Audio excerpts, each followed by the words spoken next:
Hello students, जय Hind. Chandigarh career group के YouTube channel पर आपका स्वागत है। और आज अपने फंक्शन है मेरे पास एक क्वाड्रेटिक फंक्शन, उसके ग्राफ के बारे में अपने यहाँ डिस्कस करेंगे। और आपने पिछली क्लासेस के अंदर देखा होगा कि हमने लगभग सभी लीनियर फंक्शन जितने भी टाइप के बनते हैं वो सारे हमने देख लिए थे। अब अपने क्वाड्रेटिक फंक्शन की ओर चलते हैं, जिसमें x की पावर आपके पास 2 होती है, ग्राफ आपके पास पैराबोलिक बनेंगे। तो उन्हीं के बारे में आज अपने बात करेंगे। तो सबसे पहला फंक्शन है मेरा y is equal to x square का, ये आपके पास एक फंक्शन है और y is equal to x square. इसमें आपने देखा कि y की पावर 1 है और x की पावर आपके पास 2 है। तो जब x और y में से किसी एक की पावर 1 हो और किसी एक की पावर 2 हो, ग्राफ आपके जो बनते हैं वो पैराबोलिक बनते हैं। तो इसका ग्राफ जो होगा वो पैराबोलिक होगा। y is equal to x square का ग्राफ आपके पास पैराबोला आएगा। चलो, तो अपने स्टेप बाय स्टेप फॉलो करेंगे, पूरे जितने भी अपने पास स्टेप बनेंगे। अब अपने क्लास के अंदर देखा था कि जो भी ग्राफ थे, हम सिर्फ ग्राफ को देखकर डायरेक्ट पॉइंट प्लॉट कर देते थे और हमारा ग्राफ बन जाता था। इंक्रीजिंग और डिक्रीजिंग की बातें भी हमने उसके साथ साथ करी थी। लेकिन अब अपने चलते हैं बिल्कुल सही पूरे स्टेप के ऊपर चलेंगे, क्योंकि धीरे धीरे हमारे जो ग्राफ है वो बढ़िया लेवल के और जाएंगे। तो आपको ग्राफ बनाने के सारे स्टेप आने चाहिए, तो वहीं से अपने आज शुरू करेंगे। तो सबसे पहली बात तो फंक्शन का आपको डोमेन पता होना चाहिए। हाँ, पहले हम सभी स्टेप फॉलो करके फंक्शन के बारे में पूरी जानकारी इकट्ठी करेंगे, उसके बाद ग्राफ प्लॉट होता है। ठीक है, तो अपने सारी की सारी बातें जो ग्राफ बनाने के लिए हमें चाहिए, हम वही उसी को सबसे पहले देखते हैं। तो सबसे पहले मैं बात कर रहा हूँ इस फंक्शन के डोमेन के बारे में। डोमेन का मतलब होता है कि हम x की जगह पर क्या रख सकते हैं, x की जगह पर क्या रख सकते हैं। तो y is equal to x square है, मैं x की जगह पर नेगेटिव भी रख सकता हूँ, x की जगह पॉजिटिव भी रख सकता हूँ, x की जगह जीरो भी रख सकता हूँ। मतलब y is equal to x square का जो डोमेन है वो आपके पास सभी के सभी रियल नंबर है। तो इस फंक्शन का जो डोमेन होगा वो माइनस इनफाइनाइट से लेकर प्लस इनफाइनाइट सभी वैल्यू रखेगा।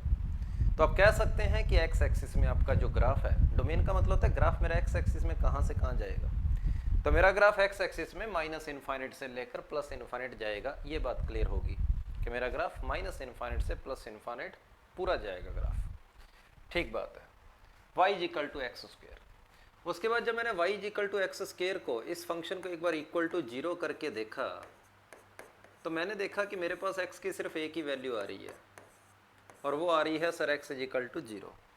इसका मतलब ग्राफ जो है मेरा वो x एक्सिस को सिर्फ एक बार काटेगा, क्योंकि मैंने y को जीरो किया। यहाँ पर y is equal to x square होता है, मैंने y को जीरो पुट किया और जैसे ही y को जीरो पुट किया तो x square equal to zero आ गया और x की वैल्यू आपके पास जीरो आ जाएगी। और y is equal to zero कहाँ होता है, x एक्सिस के ऊपर। मतलब मेरा ग्राफ जो है x एक्सिस को सिर्फ एक ही जगह पर कट करेगा या टच करेगा, जो भी है, पर सिर्फ एक जगह पे। अगली बात की ओर चलते हैं।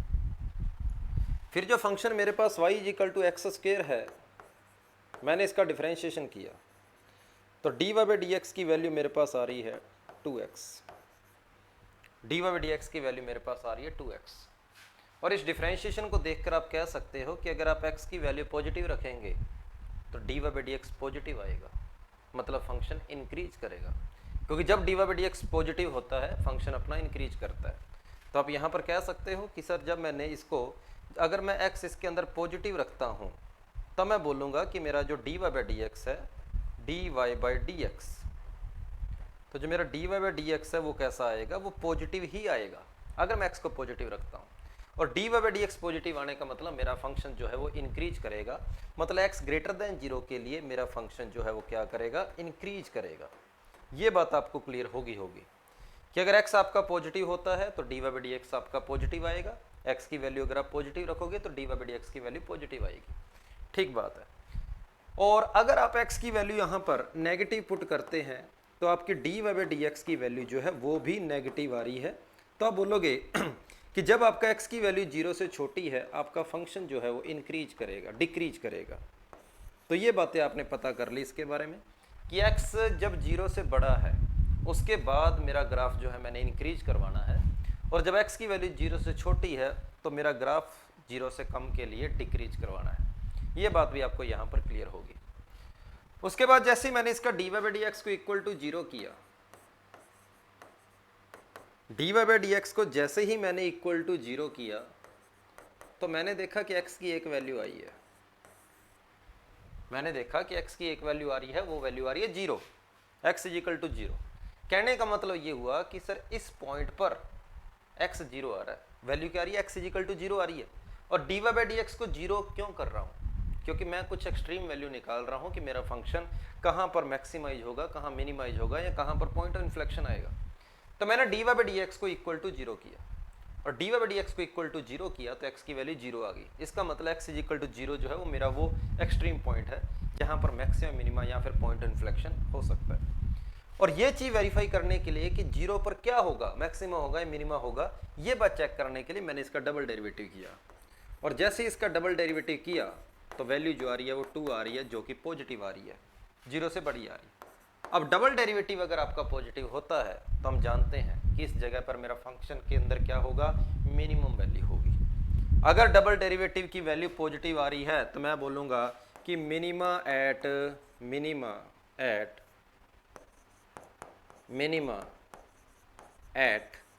x इज इक्वल टू 0, मैं ये बात बोलूँगा कि sir x is equal to 0 पर इसकी मिनिमम वैल्यू मिलेगी, x इज इक्वल टू 0 पर, ठीक है।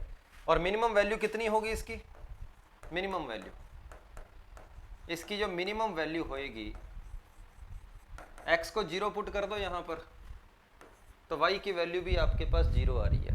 इसका मतलब इस फंक्शन की मिनिमम वैल्यू 0 पर 0 होगी।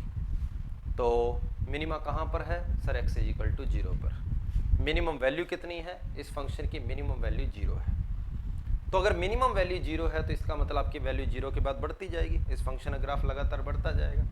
तो मिनिमम वैल्यू 0 है, उसके बाद वैल्यू बढ़ती जा रही है, तो आप कह सकते हो कि इस फंक्शन के सर जो रेंज होगी वो होएगी 0 से लेकर इनफाइनाइट। ये आप इस फंक्शन की रेंज कह सकते हो, क्योंकि मिनिमम वैल्यू 0 है, 0 के अलावा इसकी वैल्यू लगातार बढ़ती जाएगी। तो मैं बोलूँगा कि 0 पर मेरी मिनिमम वैल्यू 0 आ रही है। तो इसके ग्राफ के बारे में अपने पता करते हैं कि इसके ग्राफ कैसा बनना चाहिए, अपने उसके बारे में बात करते हैं। तो सबसे पहले डोमेन देखा R है, तो मैंने देखा कि फंक्शन मेरा इधर से लेकर इधर तक पूरा एरिया कवर करेगा, माइनस इनफाइनाइट से लेकर प्लस इनफाइनाइट जाएगा एक्स एक्सिस में। तो फिर जब रेंज देखी तो रेंज आई 0 से पाई, 0 से इनफाइनाइट, मतलब ग्राफ मेरा एक्स एक्सिस सिर्फ ऊपर रहेगा, 0 से नीचे नहीं आएगी वैल्यू y की वैल्यू 0 से हमेशा बड़ी रहेगी, y की वैल्यू 0 से लेकर इनफाइनाइट के बीच में आएगी। ठीक बात है। इसका मतलब मेरा ग्राफ ये पूरा पोर्शन कवर करेगा, लेकिन एक्स एक्सिस से ऊपर का पोर्शन कवर करेगा। इसका मतलब मेरा ग्राफ फर्स्ट क्वाड्रेंट के अंदर और सेकंड क्वाड्रेंट के अंदर आएगा। ये बात पता लगी, ये बात मुझे बताइए डोमेन और रेंज ने कि ग्राफ मेरा फर्स्ट और सेकंड क्वाड्रेंट में ही आएगा। फिर उसके बाद इंक्रीजिंग और डिक्रीजिंग ने बोला था कि x की वैल्यू 0 से पहले आपका फंक्शन डिक्रीज करेगा, 0 के बाद आपका फंक्शन इंक्रीज करेगा। और 0 पर वैल्यू आपने कितनी बोली है कि सर 0 पर मिनिमम वैल्यू मिलेगी, वो भी 0। इसका मतलब मेरा ग्राफ जो है x एक्सिस को सिर्फ और सिर्फ कहाँ पर टच कर रहा है, ओरिजिन पर टच कर रहा है। ठीक है, तो 0,0 से मेरा फंक्शन ये जो ग्राफ है वो पास करेगा। अब 0 से पहले फंक्शन को डिक्रीज करवाना है, 0 के बाद फंक्शन को इंक्रीज करवाना है। और जब सारी बातें आपको समझ आ गई है तो आप कह सकते हैं कि आपका ग्राफ जो है वो इस तरीके का आएगा। ठीक बात है कि जैसे जैसे सर x की वैल्यू बढ़ेगी मेरा फंक्शन डिक्रीज करेगा, x इज इक्वल टू 0 के बाद मेरा फंक्शन क्या करने लग जाएगा, इंक्रीज करने लग जाएगा। तो ये मेरे पास जो ग्राफ है ये y is equal to x square का ग्राफ है। मिनिमम वैल्यू कहाँ पर आ रही है, x इज इक्वल टू 0 पर। मिनिमम वैल्यू कितनी आ रही है, वो भी आपके पास 0 आ रही है। इंक्रीज कब कर रहा है, 0 के बाद इंक्रीज कर रहा है। डिक्रीज कब कर रहा है, 0 से पहले डिक्रीज कर रहा है। इसमें एक्सट्रीम पॉइंट कौन से हैं, 0 ही है, क्योंकि 0 पर आपके पास कैसी वैल्यू आ रही है, मिनिमम वैल्यू आ रही है। उसके बाद अगर इस फंक्शन के रूट की बात करो तो आप बोलोगे इसका रूट सिर्फ एक ही है, क्योंकि ग्राफ अपना एक्स एक्सिस को सिर्फ एक जगह पे टच कर रहा है। तो मैं बोलूँगा कि sir x is equal to 0 जो है इस फंक्शन का रूट है। तो अब इसके अंदर y is equal to x square है, x को 0 रखा तो y 0 आएगा, x को 1 रखोगे तो y की वैल्यू आपके पास 1 आ जाएगी, x को 2 रखोगे तो y की वैल्यू 4 आ जाएगी, x को 3 पुट करोगे तो y की वैल्यू 9 आ जाएगी। तो इस तरीके से सारी की सारी वैल्यू जो है वो इस फंक्शन को सेटिस्फाई करेगी। ग्राफ लगातार y is equal to x square है, ग्राफ को देखकर ही आप कह सकते हो कि ग्राफ कहीं पर ब्रेक तो होना नहीं चाहिए, कॉन्टिन्यूस फंक्शन है। तो मेरा जो ग्राफ है वो कॉन्टिन्यूस ही बना है। डिफरेंशिएबिलिटी की बात करें तो जैसे ही मैंने इसका डिफरेंशिएशन किया इक्वल टू वैल्यू आ गई 2x, और इस 2x वैल्यू को आप देखकर कह सकते हैं कि x की हर एक वैल्यू पर इसकी कोई ना कोई वैल्यू आएगी, इसको कोई दिक्कत नहीं है। आप x की अलग अलग वैल्यू पुट करते जाओ, dy बाई dx की कोई ना कोई वैल्यू जरूर आएगी। मतलब मेरा फंक्शन हर जगह पर डिफरेंशियबल है, पूरे ग्राफ के अंदर कहीं पर भी तीखा कोना नहीं आएगा, कोई शार्प एज नहीं आएगा। तो अगर किसी के दिमाग में ऐसा आ रहा है कि फंक्शन पहले डिक्रीज करवाना है और 0 के बाद फंक्शन इंक्रीज करवाना है कि यहाँ पर कोई एक तीखा कोना बन जाए, तो ऐसा नहीं होगा। ये फंक्शन यहाँ पर आपने जो ग्राफ बनाया है ये 0,0 पर डिफरेंशियबल नहीं है, लेकिन अपना जो फंक्शन था वो हर जगह पर देखो डिफरेंशिएशन मैंने कर दिया। अब x की कोई भी वैल्यू पुट कर सकता हूँ, कोई दिक्कत वाली बात नहीं है। मतलब मेरा फंक्शन हर जगह पर डिफरेंशियबल है, कोई तीखा कोना नहीं आएगा। तो इसका ग्राफ ये ना हो कि ये ग्राफ रहेगा। ठीक बात है, ये बात भी कह सकते हैं। बाकी कनकेविटी की बात करना है कि कनकेव डाउन करना है या कनकेव अप करना है, ये बातें डबल डेरिवेटिव से भी हो जाती है, लेकिन फिलहाल हमारे को उसकी जरूरत नहीं है, क्योंकि सिर्फ इतने पॉइंट को ही काम में लेकर मैं y equal to x square का ग्राफ बना सकता हूँ। और y equal to x square का ग्राफ आपने देखा कि y एक्सिस के अबाउट बिल्कुल सिमेट्रिक है। y एक्सिस के अबाउट जो है ग्राफ आपका बिल्कुल सिमेट्रिक है। और वो फंक्शन जिनका ग्राफ y एक्सिस के अबाउट बिल्कुल सिमेट्रिक होता है, उन फंक्शंस को अपने इवन फंक्शन बोलते हैं। ये लो, तो ये आपके पास y is equal to x square का ग्राफ है, y एक्सिस के अबाउट बिल्कुल सिमेट्रिक है, तो ये आपके पास एक इवन फंक्शन है। और इवन फंक्शन वो होते हैं जिसमें x की जगह पर -x रखने पर फंक्शन में कोई फर्क ना पड़े। तो आप इसमें x की जगह अगर -x रख देंगे तो ये -x का होल स्क्वायर बन जाएगा, दोबारा x स्क्वायर ही मिल जाएगा।